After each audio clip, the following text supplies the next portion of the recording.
16 मार्च का पेपर रहेगा कक्षा 9वीं का विज्ञान विषय का।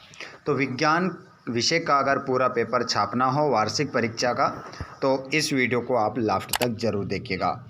चलिए बच्चों, तो यहाँ पर हम बिना देर के स्टार्ट करते हैं पहले क्वेश्चन से। देखिए, सबसे पहले हम देखते हैं, ये पूरा क्वेश्चन पेपर है जो कि हम सोल्व करने वाले हैं। A to Z प्रश्नों के आंसर हम यहाँ से लगाने वाले हैं। इस पूरे क्वेश्चन पेपर का हम सॉल्यूशन यहाँ पर देखने वाले हैं। A to Z प्रश्नों के आंसर मैं आप लोगों को बताने वाला हूँ।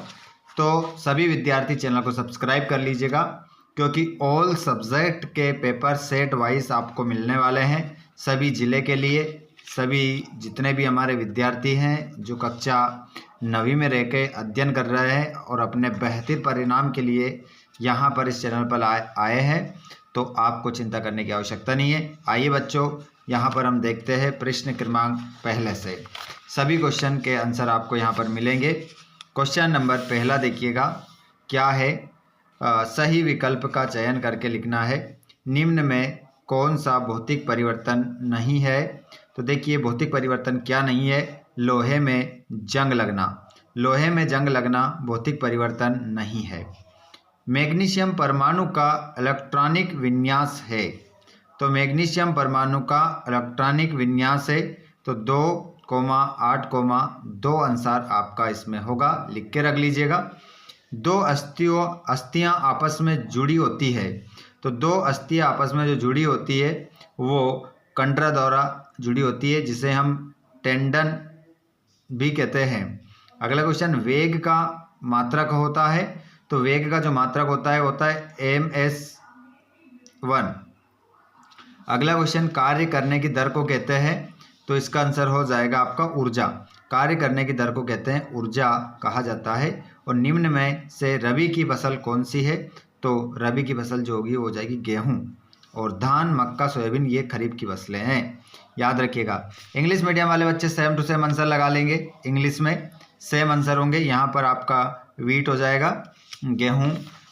यहाँ पर आगे आप बात करें सभी प्रश्नों की, तो एक से एक वीडियोस के माध्यम से हम आपकी बेहतर तैयारी करवाएंगे। क्वेश्चन क्रमांक हमारे बच्चों का दूसरा है, रिक्त स्थानों की पूर्ति कीजिए।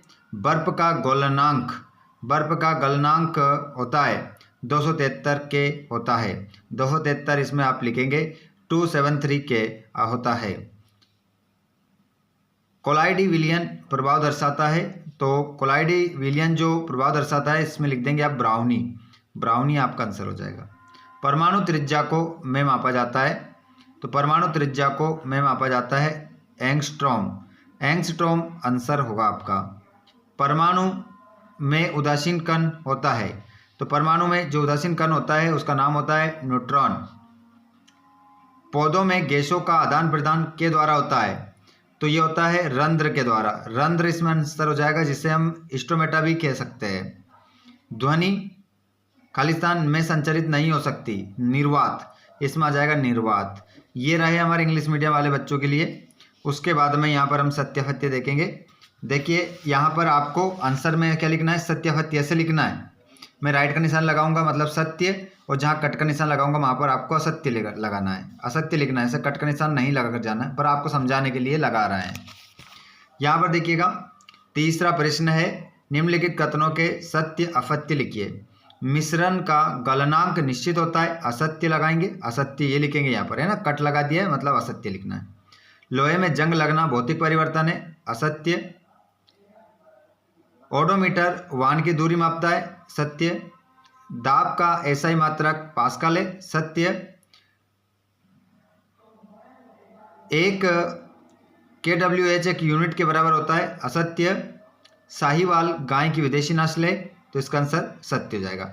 उसके बाद में यहाँ पर ट्रू फॉल्स, हमारे इंग्लिश मीडियम वाले बच्चे, इसमें आप पहले में लगाएंगे फॉल्स, इसका भी फॉल्स, ये ट्रू हो जाएगा, ये ट्रू हो जाएगा, ये फॉल्स और ये ट्रू हो जाएगा। ठीक है, याद रख लीजिएगा। उसके बाद में पेज पलट लेते हैं। उसके बाद में आपको अगला क्वेश्चन भी बताऊंगा। तो यहाँ पर हम देखेंगे हमारी जो जोड़ी है इसको सही हम देखेंगे। आपको बिल्कुल भी चिंता नहीं करना है, सभी आंसर आपको कंप्लीट करवाएंगे 1 से लेकर 23 तक। सही जोड़ी बनाइए। कार्बन डाइऑक्साइड तो शुष्क बर्फ, ब्रोमीन तो इसको आप मिलाएंगे अधातु, एक अश्व शक्ति 746 वाट, दाब, प्रणोद, प्रति ध्वनि तीव्रता का मात्रक डेसिबल, कड़कनाथ मुर्गा।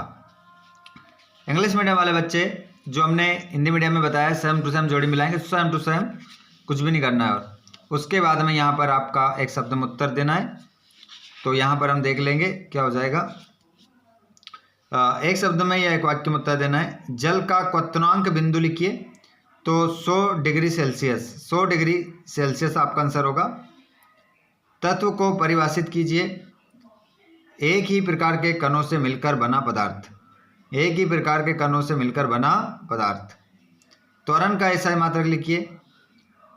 त्वरण का जो एसआई मात्रक होता है वो होता है m/सेकंड या m सेकंड या की घात -1, है ना। मिनट सेकंड, 1 मिनट में 1 मिनट पर सेकंड, इस प्रकार आंसर हो जाएगा। सामान्यतः जी गुरुत्वीय त्वरण का मान होता है। तो इस प्रश्न का जवाब आप सभी हमें कमेंट बॉक्स में बताएंगे। देखता हूं कितने बच्चे इसका सही जवाब कमेंट बॉक्स में देते हैं।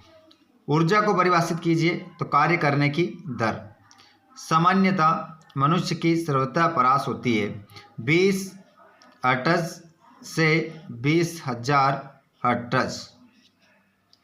इंग्लिश मीडियम वाले बच्चे अपने यहाँ पर 1 वर्ड वाले क्वेश्चन यहाँ पर आप देख लेंगे, अच्छे से इनको करिएगा कंप्लीट। उसके बाद में आ जाते हैं हम 2-2 नंबर के प्रश्नों की ओर। सभी आंसर भी हम देखेंगे, बिल्कुल कंप्लीट करेंगे हम इस वीडियो को। यहाँ पर देखिएगा, उदर्वपातन को परिभाषित कीजिए। समपीड्यता किसे कहते हैं? तत्व और यौगिक में कोई दो अंतर, कोलाइडी विलियन के 2 गुण। परमाणु को परिभाषित कीजिए। अणु से आप क्या समझते हैं? आगे देख सकते हैं, एल्यूमिनियम परमाणु का इलेक्ट्रॉनिक विन्यास लिखिए। रदरफोर्ड के परमाणु मॉडल की कोई 2 कमियां लिखिए। लाइसोसोम के कार्य लिखिए। माइटोकॉन्ड्रिया को कोशिका का बिजली घर क्यों कहते हैं? या न्यूरॉन का नामांकित चित्र बनाइए।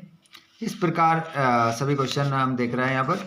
आगे देखिएगा, आंसर भी देखेंगे। ऐसा नहीं क्वेश्चन समझा के आपको और बस पागल बनाने का काम नहीं है, आंसर भी आपको बताएंगे। आंसर आपको या नहीं याद है तो आप कर लीजिएगा।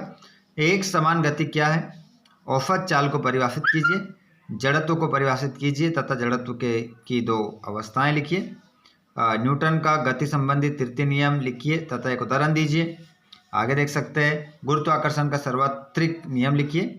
द्रव्यमान और भार में अंतर स्पष्ट कीजिए। 1 जूल कार्य को परिभाषित कीजिए। 1 वॉट शक्ति को परिभाषित कीजिए। अनुप्रस्थ तरंगों व अनुदैर्ध्य तरंगों में कोई 2 अंतर। उसके बाद अनुरण किसे कहते हैं? इसे कैसे कम किया जा सकता है? मिश्रित खेती को परिभाषित कीजिए। और या फसल चक्र से आप क्या समझते हैं?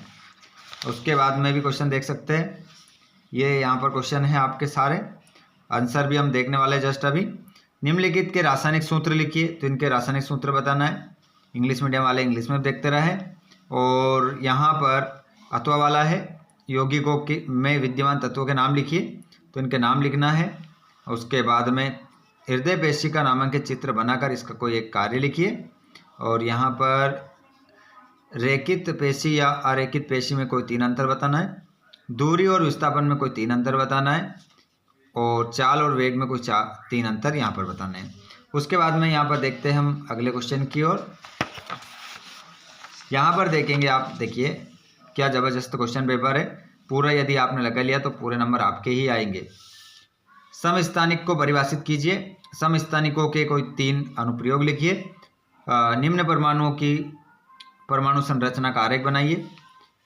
देख सकते हैं आप, स्क्रीनशॉट ले लेना। PDF का मिलेगा, वीडियो के लास्ट में मैं आपको बता दूंगा। ये पूरा क्वेश्चन पेपर है, आप देख सकते हैं, स्क्रीनशॉट ले सकते हैं। जंतु कोशिका का पादप कोशिका का नामांकित चित्र। जंतु कोशिका और पादप कोशिका में कोई 4 अंतर। न्यूटन के गति के द्वितीय नियम की गणितीय गणना कीजिए। जब कोई गतिशील बस अचानक रुकती है तो आप आगे की ओर झुक जाते हैं, और जब विराम अवस्था में गतिशील होती है तो पीछे की ओर हो जाते हैं, क्यों?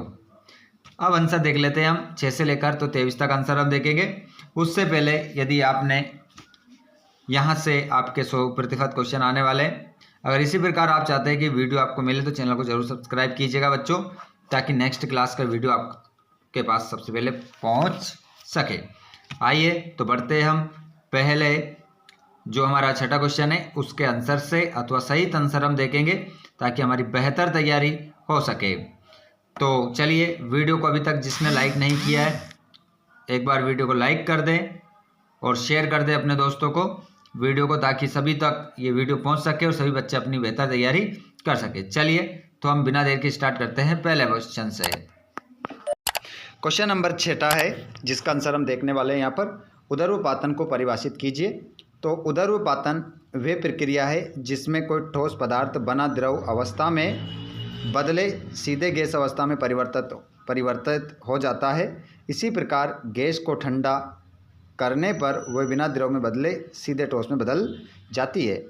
छठे का अथवा वाला भी आप देख लो। अथवा वाला भी समपीड्यता किसे कहते हैं? यहाँ पर क्वेश्चन नंबर अथवा है। अथवा छठे का अथवा वाला समपीड्यता किसे कहते हैं? तो इसका आंसर आप लगाएंगे। समपीड्यता किसी पदार्थ का वह गुण है जिसके कारण उस पर दबाव डालने पर उसके आयतन में कमी आती है। गैसों में ये गुण सबसे अधिक होता है जबकि ठोसों में नगण्य होता है। 7वां क्वेश्चन, तत्व और यौगिक में कोई दो अंतर बताना है। तो यहाँ पर हम तत्व और यौगिक में दो अंतर देखेंगे। तो यहाँ पर पहला अंतर आप स्क्रीन पर देखेंगे। तत्व एक ही प्रकार के परमाणुओं से मिलकर बने होते हैं। यौगिक दो या दो से अधिक तत्वों के निश्चित अनुपात में मिलने से बनते हैं। दूसरा अंतर, तत्वों को भौतिक या रासायनिक विधियों द्वारा सरल पदार्थों में विभाजित नहीं किया जा सकता और यौगिकों को रासायनिक विधियों द्वारा उनके घटक तत्वों में अलग किया जा सकता है। अब हम 7वें तत्व वाला देखेंगे, कोलाइडी विलयन के दो गुण। तो इसके दो गुण देखेंगे हम। ये एक समांगी मिश्रण है, पहला गुण हो जाएगा। इसके कणों का आकार इतना छोटा होता है कि इन्हें नग्न आंखों से नहीं देखा जा सकता, लेकिन वे प्रकाश की किरण को फैला देते हैं। क्वेश्चन नंबर 8वां देखेंगे अब हम। 8वां, परमाणु को परिभाषित कीजिए। तो परमाणु किसी तत्व की सबसे छोटी इकाई है जो रासायनिक रूप से अविभाज्य है और रासायनिक अभिक्रिया में भाग लेती है। यह इलेक्ट्रॉन, प्रोटॉन और न्यूट्रॉन जैसे उप परमाणविक कणों से बना होता है। हालांकि हाइड्रोजन एक परमाणु में न्यूट्रॉन नहीं होता है। इसका 8वें तत्व वाला, अणु से आप क्या समझते हैं? तो इसका आंसर भी आप देख लो। अणु दो या दो से अधिक परमाणुओं का एक समूह है जो रासायनिक बंधों द्वारा एक साथ दृढ़ता से जुड़ा होता है। ये पदार्थ का सबसे छोटा कण है जो प्रकृति में स्वतंत्र अवस्था में पाया जा सकता है। अगला क्वेश्चन है, एल्यूमिनियम परमाणु का इलेक्ट्रॉनिक विन्यास लिखिए। तो इसका आंसर देखेंगे। एल्यूमिनियम जिसे हम Al का परमाणु क्रमांक 13 होता है, इसका इलेक्ट्रॉनिक विन्यास 283 है, जिसका अर्थ है कि इसकी पहली कक्षा में 2 इलेक्ट्रॉन, दूसरी कक्षा में 8 इलेक्ट्रॉन और तीसरी कक्षा में 3 इलेक्ट्रॉन होते हैं। 9वें तत्व वाला भी आप देख लो। पूरा क्वेश्चन पेपर हम हल करने वाले हैं। रदरफोर्ड के परमाणु मॉडल की 2 कमियां बताइए। तो यहाँ पर देखिए, रदरफोर्ड के परमाणु मॉडल की 2 प्रमुख कमियां निम्नलिखित है। तो पहली कमी यहाँ पर हम देखेंगे, परमाणु के स्थायित्व की व्याख्या नहीं। ये मॉडल ये नहीं समझा जा सका कि इलेक्ट्रॉन नाभिक के चारों ओर चक्कर लगाते हुए स्थायी रूप से कैसे रह सकते हैं। यदि वे ऊर्जा उत्सर्जित करते हैं तो उन्हें नाभिक में गिर जाना चाहिए, जिससे परमाणु अस्थिर हो जाता है। दूसरा, इलेक्ट्रॉन की स्थिति स्पष्ट नहीं। मॉडल के इलेक्ट्रॉन की निश्चित कक्षाओं या स्थिति के बारे में कुछ नहीं बताया, जिससे परमाणु की संरचना अस्पष्ट रही। अब 10वां वाला क्वेश्चन देख लेते हैं हम, लाइसोसोम के कार्य। बहुत सारे बच्चे चाहे तो स्क्रीनशॉट भी ले सकते हैं। बहुत सारे बच्चे, यदि आप के पास समय कम है तो स्क्रीनशॉट लेकर आप लिख लेना, बाकी PDF तो मैं आपको दे दूंगा, आपको चिंता करने की आवश्यकता नहीं है। लाइसोसोम के कार्य। तो लाइसोसोम के 2 कार्य हैं। अंतः कोशिकीय पाचन पहला कार्य है। ये कोशिका के अंदर बाहरी पदार्थों जैसे भोजन कणों या बैक्टीरिया का पाचन करते हैं, जैसे ऑटोफेगी। ये पुराने क्षतिग्रस्त या मृत कोशिकांगों को पचाकर कोशिका की सफाई करते हैं, जिससे कोशिका स्वास्थ्य बना रहता है। अथवा वाला देख लो, माइटोकॉन्ड्रिया को कोशिका का बिजली घर क्यों कहते हैं? तो इसको देख लीजिए, माइटोकॉन्ड्रिया को कोशिका का बिजली घर कहते हैं क्योंकि ये कोशिका के लिए ऊर्जा का उत्पादन करता है। बस इतना ही आपको लिखना है। उसके बाद में आ जाता है 11वां क्वेश्चन, उत्तक को परिभाषित कीजिए। तो किसी जीव के शरीर में कोशिकाओं के समूह को उत्तक कहते हैं जिनकी उत्पत्ति एक समान हो तथा वे एक विशेष कार्य करती हो। अधिकांशतः उत्तकों का आकार एवं आकृति एक समान होती है। कोशिकाएं मिलकर उत्तक का निर्माण करती है। उत्तक में समान संरचना और कार्य होते हैं। इसका 12वां वाला, एक समान गति क्या है? क्वेश्चन आप पेपर में देख ही चुके हैं, आंसर हम देख रहे हैं। तो यहाँ पर देखिए, जब कोई वस्तु एक सीधे रेखा में चलती है और समान समय अंतराल में समान दूरी तय करती है तो उसकी गति को एक समान गति कहते हैं। बस इतना ही लिखना है। उसके बाद में अत्व वाला, त्वरण शून्य अत्व वाला है, औसत चाल को परिभाषित कीजिए। औसत चाल को यहाँ पर हम परिभाषित करेंगे तो आंसर देखेंगे। औसत चाल किसी वस्तु द्वारा तय की गई कुल दूरी को उस दूरी को तय करने में लगे कुल समय में विभाजित करने पर प्राप्त होती है। बस इतना ही आपको लिखना है। 13वां क्वेश्चन, जड़त्व को परिभाषित कीजिए या जड़त्व की दो अवस्थाएं लिखिए तो आंसर देखेंगे। जड़त्व किसी वस्तु का वो गुण है जिसके कारण वे अपनी गति की अवस्था में परिवर्तन का विरोध करती है। बस इतना ही आपको लिखना है। और उसकी अवस्थाएं में इतना आप लिख सकते हैं कि इसका अर्थ ये है कि विराम अवस्था में कोई वस्तु विराम अवस्था में ही रहती है और गतिमान वस्तु तब तक उसी गति और उसी दिशा में गति करती रहती है जब तक उस पर कोई बाह्य बल कार्य ना करे। तो इसकी अवस्थाएं, विराम का जड़त्व, वस्तु का वह गुण जिसके कारण वे अपनी विराम अवस्था में किसी परिवर्तन का विरोध करती है। उसके बाद 13 का अथवा यहाँ पर देखेंगे आप, अथवा वाला, न्यूटन की गति संबंधित तृतीय नियम लिखिए तथा एक उदाहरण भी लिखिए। तो देखिए यहाँ पर न्यूटन का गति तृतीय नियम स्पष्टीकरण, इस नियम के अनुसार प्रत्येक क्रिया के लिए एक समान और विपरीत प्रतिक्रिया होती है। ये नियम बताता है कि बल हमेशा जोड़ों में होते हैं। यदि कोई वस्तु ए वस्तु बी पर बल लगाती है तो वस्तु बी और ए पर समान परिणाम का लेकिन विपरीत दिशा में बल लगाती है। उदाहरण भी आप देख सकते हैं यहाँ पर, जब एक तैराक पानी में तैरता है तो वो पानी को पीछे की ओर धकेलता है और पानी तैराक को आगे की ओर धकेलता है। उसके बाद में 14वां, गुरुत्वाकर्षण का सार्वत्रिक नियम लिखिए। तो यहाँ पर देख सकते हैं, गुरुत्वाकर्षण का सार्वत्रिक नियम ब्रह्मांड में प्रत्येक वस्तु हर दूसरी वस्तु को एक बल से आकर्षित करती है जो उनके द्रव्यमानों के गुणनफल के समानुपाती होता है और उनके बीच की दूरी के वर्ग के व्युत्क्रमानुपाती होता है। ये बल दोनों वस्तुओं को मिलाने वाली रेखा की दिशा में कार्य करता है। क्वेश्चन नंबर 15 आ गया है। 15 का, एक जूल कार्य को परिभाषित कीजिए। तो एक जूल कार्य वह कार्य है जो 1 न्यूटन का बल किसी वस्तु को बल की दिशा में 1 मीटर विस्थापित करने पर करता है। इसका अथवा वाला 15 का, 1 वाट शक्ति को परिभाषित कीजिए। तो देखिए 1 वाट शक्ति वह शक्ति है जब 1 सेकंड में 1 जूल कार्य किया जाता है। 16वें का आंसर देखेंगे यहाँ पर, अनुप्रस्थ तरंगों व अनुदैर्घ्य तरंगों में कोई दो अंतर। तो देखिए, अनुप्रस्थ तरंगों के माध्यम से कण तरंग संचरण की दिशा के लंबवत कंपन करते हैं, जबकि अनुदैर्घ्य तरंगों में माध्यम के कण तरंग संचरण की दिशा में समांतर कंपन करते हैं। इसका 16वां का अथवा देखेंगे अब हम। प्रश्न क्रमांक जो 16 का अथवा वाला है, अनुरण किसे कहते हैं, इसे कैसे कम किया जा सकता है। तो अनुरण किसी बड़े स्थान जैसे कि ऑडिटोरियम में ध्वनि के बार बार परावर्तन के कारण ध्वनि की दृढ़ता है। इसे अवशोषक सामग्री जैसे पर्दे, कालीन और फर्नीचर का उपयोग करके कम किया जा सकता है। उसके बाद में क्वेश्चन नंबर आपका है 17वां वाला, मिश्रित खेती को परिभाषित कीजिए। तो यहाँ पर क्वेश्चन का जो आंसर हो जाएगा, मिश्रित खेती कृषि की एक प्रणाली है जिसमें फसल उत्पादन के साथ साथ पशुपालन भी किया जाता है। उसके बाद यहाँ पर क्वेश्चन नंबर 17वां का आप देखेंगे अथवा वाला, फसल चक्र से आप क्या समझते हैं। फसल चक्र एक ही खेत में विभिन्न फसलों को एक निश्चित क्रम में बारी बारी से बोने की प्रक्रिया है जिससे मिट्टी की उर्वरता बनी रहती है और कीटों व रोगों का नियंत्रण होता है।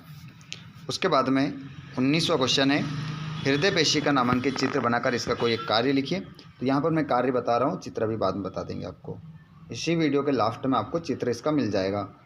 यहाँ पर इसका कार्य आप देखेंगे तो हृदय पेशी का मुख्य कार्य हृदय को लयबद्ध रूप से संकुचित और शिथिल करना है, जिससे शरीर के सभी भागों में रक्त पंप होता है।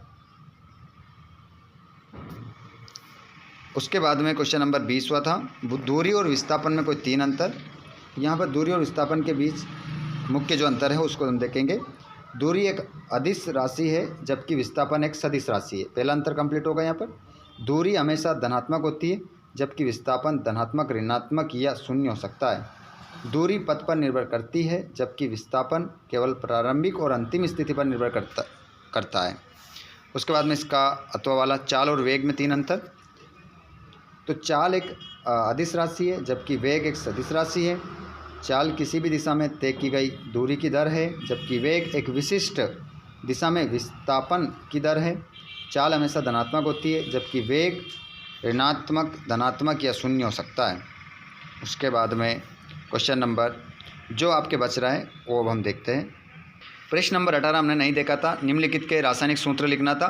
तो ये रासायनिक सूत्र देख सकते हैं। सोडियम ऑक्साइड का जो सूत्र हो जाएगा वो Na2O हो जाएगा, और एल्यूमिनियम क्लोराइड का जो सूत्र है उसको भी आप देख लेंगे। यहाँ पर AlCl3 हो जाएगा, और कैल्शियम कार्बोनेट का सूत्र CaCO3 हो जाएगा। उसके बाद में इसका अथवा वाला भी आप यहाँ पर देख लेंगे। ये यहाँ पर बुझा हुआ चूना का सूत्र CaO, कैल्शियम और ऑक्सीजन, और हाइड्रोजन ब्रोमाइड तो HBr हो जाएगा, और पोटेशियम सल्फेट का जो सूत्र होगा K2S4 हो जाएगा।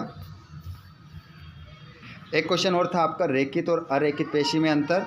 तो इसका आंसर भी आप देख लेंगे। अंतर यहाँ पर रहेगा, बेलनाकार और अशाखित होती है। कौन? तरकू के आकार की होती है। यहाँ पर देख सकते हैं रेखित पेशी और अरेखित पेशी दोनों ही अंतर। यहाँ पहला अंतर स्पष्ट हो गया। केंद्रक बहु केंद्रीय होती है रेखित, और एक केंद्रीय होती है कौन? अरेखित। इसमें एक अंतर देखेंगे। कार्य प्रणाली तो ये ऐच्छिक होती है, इच्छा शक्ति से नियंत्रित होती है, और ये अनैच्छिक होती है, इच्छा शक्ति से नियंत्रित नहीं होती है। प्रश्न नंबर 21 का जो आंसर था वो ये था, समस्थानिक को परिभाषित कीजिए। समस्थानिकों के कोई 3 अनुप्रयोग लिखिए। तो यहाँ पर देख सकते हैं समस्थानिक एक ही तत्व के परमाणु होते हैं जिनकी परमाणु संख्या समान होती है, लेकिन न्यूट्रॉन की संख्या भिन्न होने के कारण परमाणु द्रव्यमान अलग अलग होता है। उदाहरण के लिए कार्बन के 3 समस्थानिक, कार्बन 12, कार्बन 13 और कार्बन 14। उसके बाद में इसके 3 अनुप्रयोग देख सकते हैं आप, चिकित्सा, पुरातत्व और परमाणु ऊर्जा। तीनों के स्क्रीनशॉट ले लेना अच्छे से। उसके बाद में ये इसका तो वाला और था, परमाणुओं की परमाणु संरचना का आरेख बनाइए। तो यहाँ पर आप देख सकते हैं, ये इनका स्क्रीनशॉट ले लेना आप और अच्छे से लिख लेना अपनी कॉपी में। एक प्रश्न और था, जंतु कोशिका या पादप कोशिका में अंतर। तो यहाँ पर देख सकते हैं जंतु कोशिका और पादप कोशिका में अंतर है। ये देख सकते हैं पादप कोशिका में कोशिका भित्ति होती है जबकि जंतु कोशिका में यह अनुपस्थित होती है। पहला अंतर, पादप कोशिकाओं में क्लोरोप्लास्ट होते हैं जबकि जंतु कोशिकाओं में नहीं होते हैं। पादप कोशिकाओं में एक बड़ी केंद्रीय रिक्तिका होती है जबकि जंतु कोशिकाओं में छोटी रिक्तिकाएँ होती है या वे अनुपस्थित होती है। इतने अंतर इसमें काफ़ी है। उसके बाद में अगला क्वेश्चन 23वां जो था, न्यूटन के गति के द्वितीय नियम की गणितीय गणना के कारण। तो यहाँ पर देख सकते हैं संवेग में परिवर्तन की दर और बल का सूत्र व्युत्पन्न करना। ये पूरा इसका आंसर है, ये आप लिख लेना चाहिए पूरा ये है। उसके बाद में ये 23 का अथवा वाला रहेगा आपका, गतिशील बस के अचानक रुकने या चलने पर प्रभाव। तो ये देख सकते हैं आप, इसका प्रभाव क्या पड़ेगा। इसके आंसर ये हो जाते हैं पूरे कंप्लीट। 6 से लेकर 23 तक संपूर्ण सॉल्यूशन आपको मिल गया है। 1-2 चित्र जो बच रहे हैं वो सॉल्यूशन के साथ आपको वीडियोस की जो डिस्क्रिप्शन है इसमें आपको मिल जाएंगे। चित्र आप वहाँ से डाउनलोड कर लेना और देख लेना उनको।